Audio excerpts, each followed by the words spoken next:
Okay, good morning, everybody. Thank you all so much for joining us. I am so happy to be here. I am happy to have all of you here. I am Carrie Wong. I am with Stronger Than Sarcoidosis, and you will see here with me, we have Calvin Harris. We're going to talk to him in just a minute, but I do want to just give you a little bit of an intro before we go ahead and get into the meat of this whole conversation.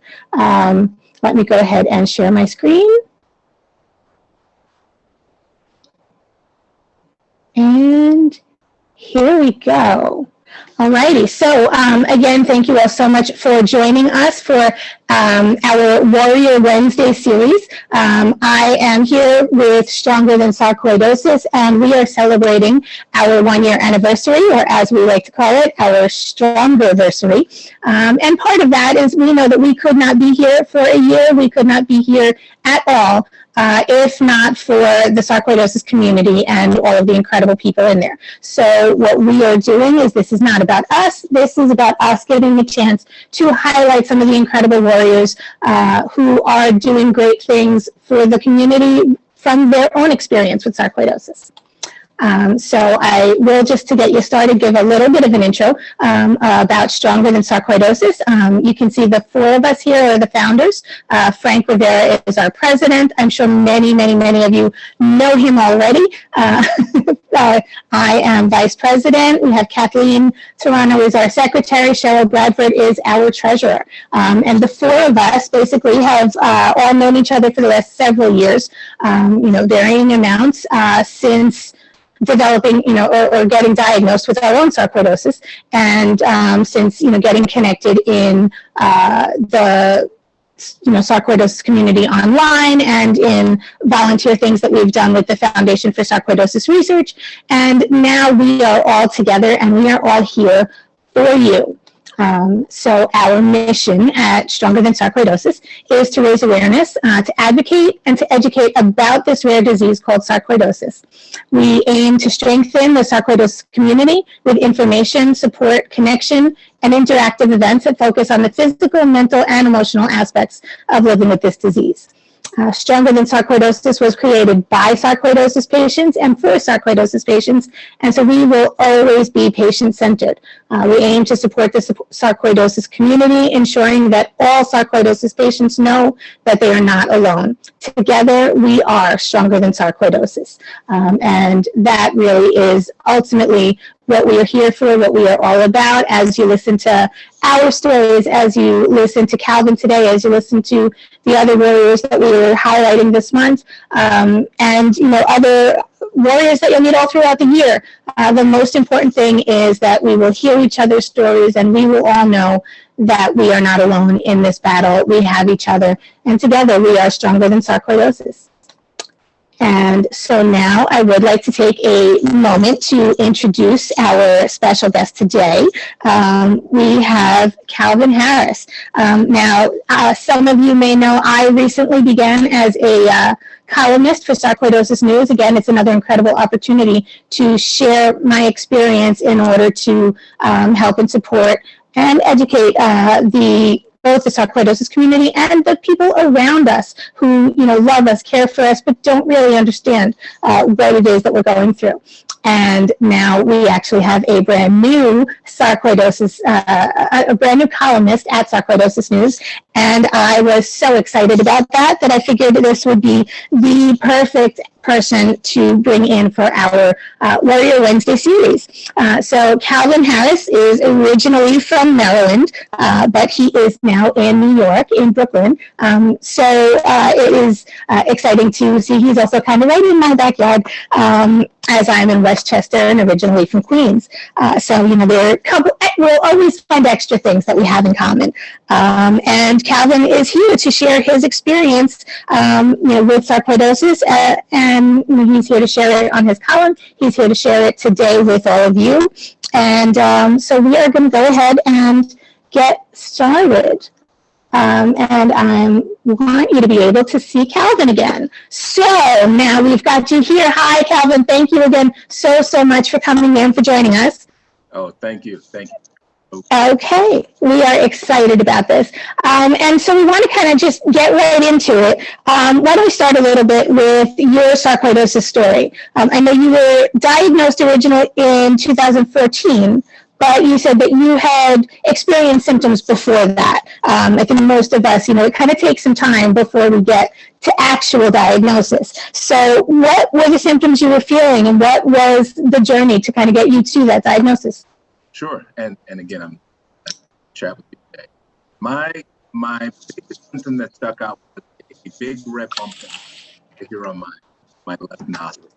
I think you find out. I had been diagnosed as early in the childhood, so it wasn't like breathing was difficulty breathing was normal. Okay. Wasn't that, but that bump of my nose, and I went to back and he strangest in the world. The X-ray and that cloudiness that you know so well, then pretty much down the path right from there. So I'll say I was pretty lucky compared to so many others because I had that bump maybe 3 months before I went to a dermatologist. Even though it was hot, and she pretty much diagnosed that months. So I count myself lucky. I met so many people with years to where I maybe where I was gone. Mine is and although it's very well managed. Lung, lymph nodes, bone marrow. We're still not sure. We're also sure a few scans to do the next month. But I will say, sarcoidosis forced me to pay a lot more attention to my health. Somewhat health before, I pay a lot of attention to it now. And like so many of us, I'm used to seeing countless doctors, lots of scans, lots of medicines, infusions, so on and so forth. So yeah, but it all began with just a simple bump on my nose. Yeah. It's amazing how these things kind of can come connected from what we completely would not expect. I want to just kind of run through, because there was a little bit of in and out with the audio. I'm kind of like reading your lips as you're going. So just in case anyone wasn't able to hear, that it starting with that bump on your nose that wouldn't go away, and somehow the dermatologist said, okay, let's get you for a chest x-ray. And, it's funny because that happened with me also. It started with, some rashes and some joint swelling, and I didn't understand why a chest x-ray at all. But like you, that chest x-ray ended up showing, and reflecting, and just again, in case anybody didn't hear, that you count yourself fortunate because it was only a few months from when you had that bump on your nose until you got the diagnosis. How would you say this has impacted, other aspects of your life, your work, your family, anything like that? Yeah, and gosh, how's it impacted? I would say, how has it not impacted? Because once you're diagnosed, it becomes a primary focus, or at least it was for me. So I'll say that sarcoidosis in many cases is in control, and I kind of build my life around it in terms of whatever I may have to do.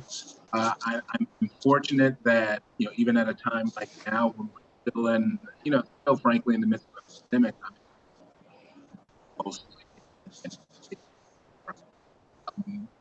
But all in all, it forced me to really focus on my health. I know all of my numbers, various numbers from weight to blood pressure to pulse rate, and all these other things. It's really forced me to pay a lot of attention to it. But I'll say it's also to really listen to my body. For as many doctors as I had, I was lucky that I came from Maryland, and Johns Hopkins Hospital is based in Maryland. They have a sarcoidosis clinic. and I was accepted into that clinic within a year of my, well, 2 years of my diagnosis. Being able to have access to world-class care has made all the difference, because even if there's a really simple question, I have people I can automatically ask who know this disease so well. So I found that it's really forced me to pay attention to my health, but also forced me to make sure that I'm always around care. That, that really is so important. I mean, so many of us have gone through, I mean, yes, we have to see a lot of doctors at any given time, but I think a lot of us have gone through so many doctors before that, just, from this is the wrong doctor, this is the one who doesn't listen, this is the one who doesn't understand, this is the one who doesn't know anything about sarcoidosis. So it's really, really fortunate that you were able to have, Johns Hopkins right there. Yeah. But then you moved. And so I wonder, because that's one of the things that I think about also, in, moving somewhere down the line, when my husband retires, is what kind of medical care am I going to be able to get anywhere else that I go? Now, granted, you're in New York City, and New York City still, is up there, of course, and, I'm going to brag about that because, it's great. But, I wonder, how did that affect, you finding new doctors or making the long commute back to Maryland to see the old doctors? How do you kind of manage that? Yeah, that's such a great point, because, I'll say as a quick aside, I've had the chance to go to 3 different conferences back when we were actually meeting in person, and had a chance to meet with patients from around the country. And I've heard the same thing. So many folks just can't even find one doctor who understands our. I've been fortunate in having, and as you mentioned, coming to New York, there are lots of doctors here who understand these. What I ended up doing was using my folks at Johns Hopkins, and then identifying. So I had to find a new eye doctor. I didn't mention eye, but I have very mild, very, very mild in my eye. My primary at Johns Hopkins had to have an eye doctor going as well. Well, my eye doctor in Maryland referred me to an eye doctor here up in New York, who she also knew sarcoidosis very well. My primary in Maryland referred me to a primary here who also understood sarcoidosis. At a very brief point in time, I thought about having another sarc doctor here. And my doctor in Hopkins called in a favor from a colleague here in New York who saw me. So what I've been able to do is, fortunately, all of my doctors in Maryland have been so gracious in helping me find new doctors. Truth be told, I kept my Johns Hopkins, because even the folks here, you'd be crazy if you were accepted in this clinic at Johns Hopkins, trying to get into it. Well, you'd be crazy to ever leave. So that's the one I have in Maryland, is that the clinic at Hopkins. So I still see her, but otherwise I've made a transition to everyone else. But in every single case, well, except for my kid, in every single case, I was fortunate to have a referral from a doctor in Maryland. So it was a nice one. That's really great, and again, it does make so much of a difference. I have, I initially thought, what was the best thing for me was having a whole bunch of doctors who were within one medical group, and so they were all on the same, on the same system. They could see each other's notes, they could all communicate, and it was great, except for the fact that none of them were specifically sarcoidosis experts. Oh. And so that became a big problem, because, there were so many things that they didn't have answers for, some of them didn't try to have answers for. And so I've ended up, spending a couple of years trying to find, somebody at this specialist, somebody at that, sarcoidosis center. And it ended up taking me going to Cleveland Clinic twice for what ended up, the doctors I saw in Cleveland Clinic had an answer within seconds. Sure. For a problem that 7 other doctors I'd been to couldn't answer over 2 years. And so we were able to, just like you said, have that doctor kind of give the guidance to doctors here at home, but I still sort of keep him on my radar so that I can, email him if I have a question, something else is going further.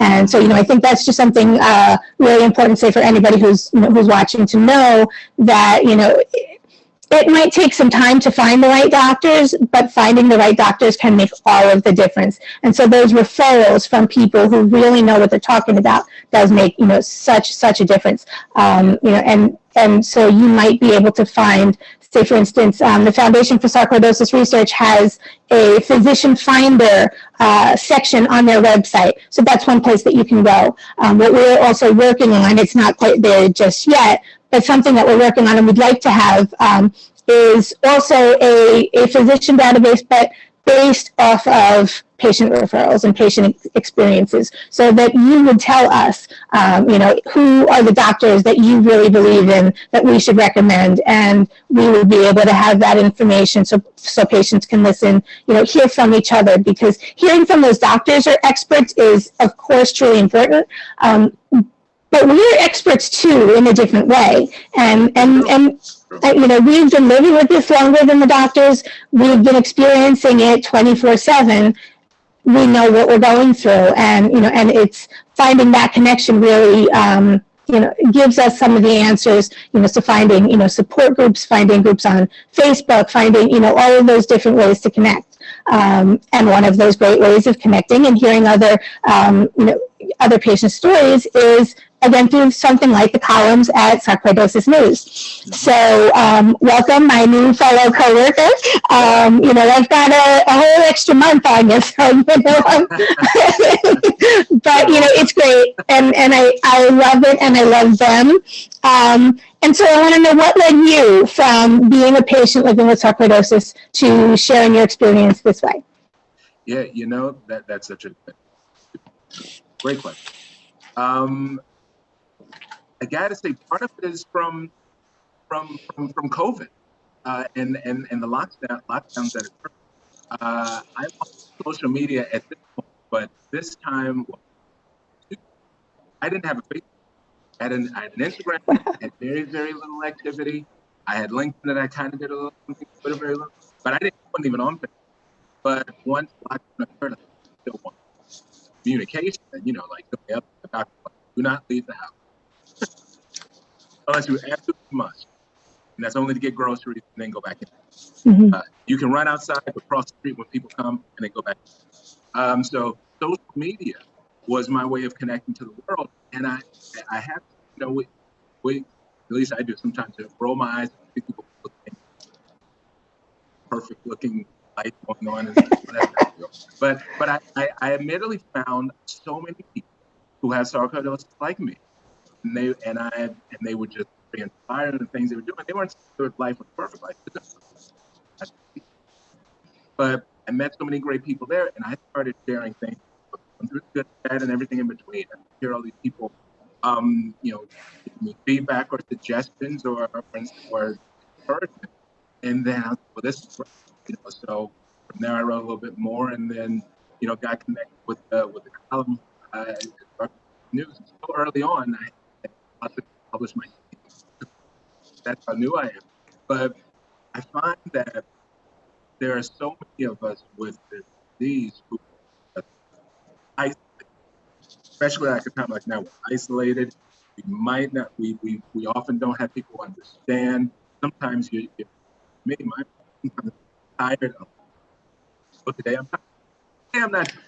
And then it's just the way. Oh, today I heard. Tomorrow I don't. And we can't explain to others. We can explain to ourselves. Mm-hmm. And to find other people who know, I find that the more I get to share of my experiences, good, bad, and I get so much more back in connecting with others. And, you and I talk now. It's always so great to talk to other people who are trying to make it through and just know that we're not alone. So for me, the opportunity to write about my experiences, it may be about sarcoidosis, maybe about something I'm thinking about that I just happen to have sarcoidosis. Mm-hmm. But the opportunity to talk about, living with this disease, an opportunity to give.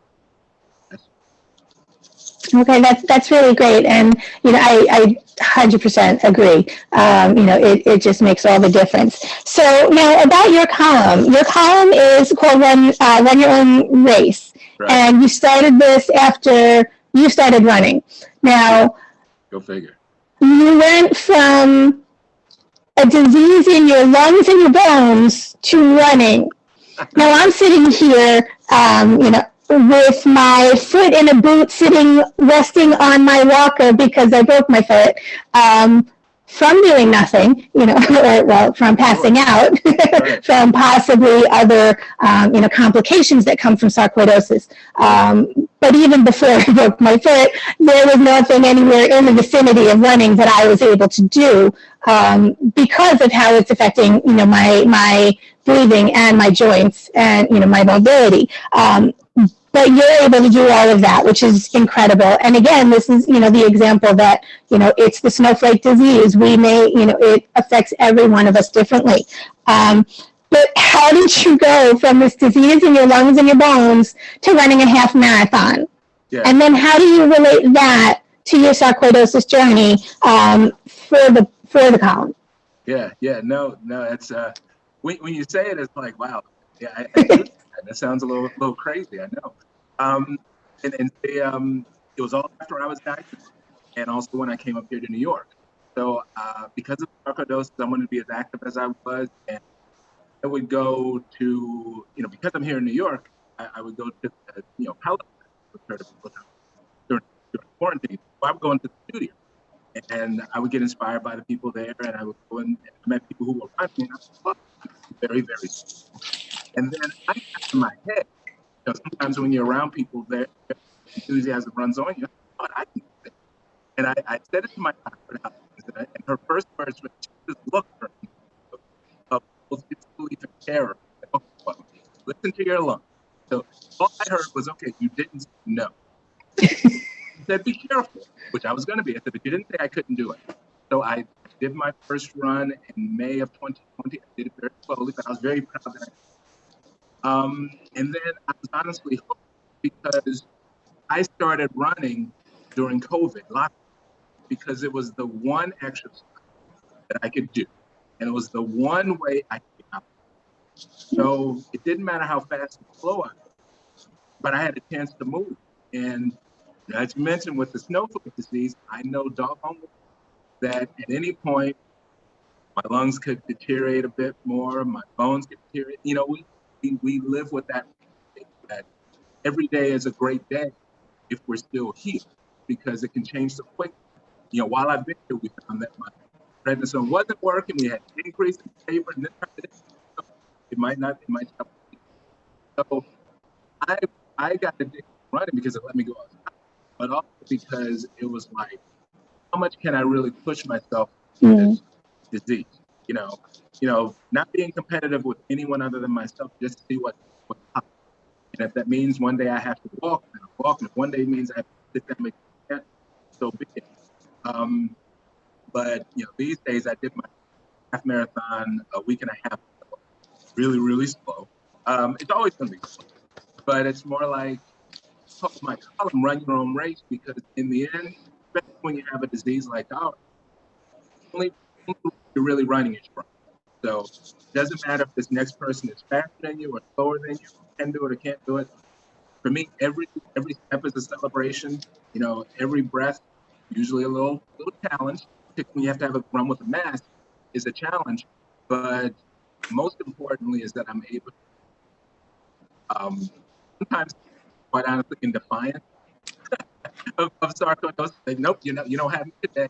And then most days, sarcoidosis wins. But other days, I fight. But the thing isn't about winning or losing. It's doing your own thing, running your own race, and just kind of accepting where you are. Yeah. Where you are that's just good. I think that's really great, and sharing that that sometimes it is you can run a half marathon, sometimes you can't, and right. How much that changes from day to day, so you're able to kind of push yourself but still be cautious, but still be monitored by your doctors. It kind of makes. Yeah, I should emphasize, my doctor has been aware of this every step of the way. every time I've done a race, she does it. I will say she was very happy that it was doing still on pregnancy. I haven't changed my meds at all. It wasn't like I stopped. It's always been anytime I try something, I always keep asking, is it okay for me to keep doing this? Well, how do you? Well, it's tough. I can do it. And then do it. So it is admittedly very important to always do these things, consulting with your doctor, and to have a doctor who is, your ultimately have to listen to our own body. I do it all with her.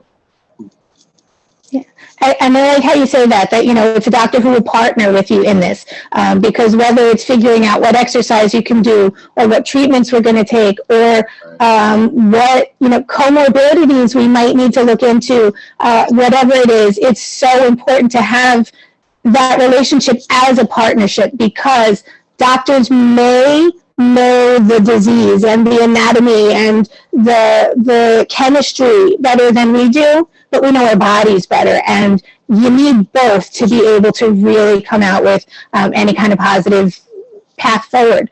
So that is really, really important. And it's funny, as you say, with the different, how much you can push yourself and how much you can't. I think of Cheryl, who is one of our other founders, and she's our treasurer. And Cheryl Bradford posts on, I think on some TikTok and some on her Instagram videos of when she works out. And oh my God, she is intense. And it is, I look at these things and I am amazed, I am floored, I am so impressed and so proud of her. Yeah. But there are also other days where she's posting something and she's sitting on the couch with her oxygen and not really able to go further and not really able to do much. And we need to be able to share both of those things, because we experience both sides of that.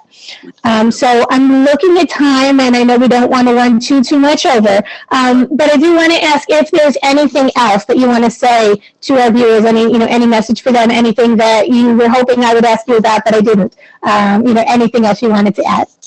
Yeah, well, I think you asked all the key things and important. I think, if anything, I would just want to emphasize that earlier point of our disease is our version of the disease.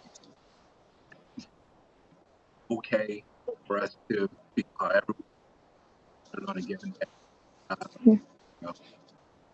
If you're like me, sometimes you wake up and you're like, okay, it works. No pain today, I can breathe. And you just kind of have to sometimes celebrate those little victories, and try to just not a victory day, just kind of remind ourselves that it'll hopefully be tomorrow. And it's but anything out there who are struggling with it as well. Sometimes we smile. Sometimes we're smiling just to cover up the pain that we're feeling at the moment. But anything is rare disease and a small group of us, but we're all. Absolutely. I love they say that, it's whatever it is that you're feeling. It's okay to feel whatever you feel, for good, for bad, for temporary, for, however long. It's okay to feel what you're feeling. And some of us are feeling the same thing, if only we can share it. And so with that, I thank you so much. I want to share your contact info so people can find out, how they can find you, how they can follow you, how they can get, to read your column, all of those wonderful things. So, from not being on social media before all of this began, to now we can find you everywhere. And I think you have to be the only person I have ever met who actually has the same username on all the different platforms. Usually we have to add a letter, take away a letter. It doesn't quite fit somewhere. But everyone can find you at Calvin H. JR, on Facebook, on Instagram, on LinkedIn, on Twitter. You are all over the place. We can also find your column. So I've got it up here, sarcoidosisnews.com/run-your-own-race-Calvin-Harris. And if you can't remember all of that, you can go to sarcoidosisnews.com. On the top right hand of the screen, you're going to see a drop-down menu that includes columns. And if you click on the columns, you will see Calvin's column. You will see my column. You will see there's actually another column from another sarcoidosis columnist. So there are 3 of us. You can find all kinds of great information. I love this picture, Calvin. It is so perfect with, the bridge in the background, and, and you with some socially distant space from the crowd on the other side. I love that. So we when I was away from people. That's great. So finding a way to do what you do, but do it safely is really the most important thing. And again, just want to share our contact info. If anyone has any questions, if you want to reach out to us, you can find us Stronger Than Sarcoidosis on Facebook. We are at Stronger Than Sarcoidosis on Instagram. We are Stronger Than Sarcoidosis on LinkedIn. And Twitter is where it gets a little tricky. It is Stronger THN Sarc. So just remember there is no A in that one. Somehow that was taken. But this is where we're at. You can always find us at StrongerThanSarcoidosis.org. You can, check our website and find out all kinds of things that we have going on. Other organizations, other sarcoidosis warriors that we are highlighting, other perspectives, other stories. You can sign up for our monthly newsletter, find out what else is going on for the sarcoidosis community. We are here for you. You can always reach out to us, info@StrongerThanSarcoidosis.org too.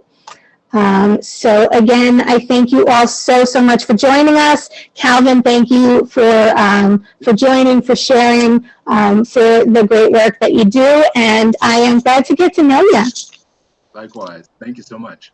All right, thank you. Have a great day, everyone.